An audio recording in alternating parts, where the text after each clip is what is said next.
Unaona? Hii bana, hapa ni kilele cha mlima Kilimanjaro. Na wale ni watalii wanapanda Kilimanjaro. Hii ni view ya mlima Kilimanjaro. Naona? So wewe unasubiri nini kufika hapa?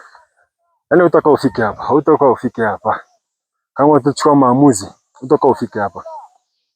Utabaki kuona kwenye chupa ya maji ya Kilimanjaro tu, utabaki kuona mlima, lakini utaka ufike hapa. Hebu angalia, utafikiri ni Ulaya, lakini hapa si Ulaya. Hapa ni Tanzania, na hapa ni juu ya mlima Kilimanjaro, mlima mrefu kuliko yote Afrika. Na yale kule ni mabarafu yale kule. Yale. Naona. Kwa hiyo chukua maamuzi.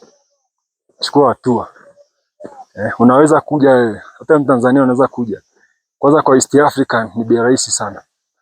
Yaani kwa wakazi wa Afrika Mashariki kiingilio ni bei rahisi sana. Kwa hiyo unaweza yaani usiishie kuona mlima Kilimanjaro kwenye chupa ya maji ya kunywa. Njoo angalia, jionee. Njoo tembea kwenye mabarafu kama haya. Na hii huku juu nikwambie kitu kimoja. Huku juu mvua hainyeshaji. Yaani huku juu mvua hainyeshi. Huku hamna mvua huku. Huku ni barafu tu kama Ulaya. Yaani unatembea kwenye barafu kama hivi. Utasha kutembea kwenye vumbi mpaka lini?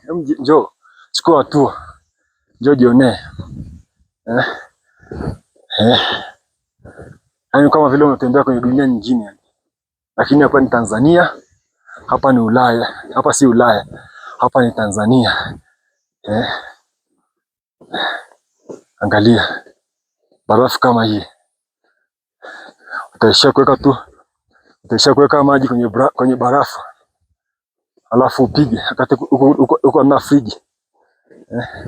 Huko tunatembea kwenye barafu. Huko nyinyi mnanunua barafu, lakini sisi huko tunayakanyaga kama hivi.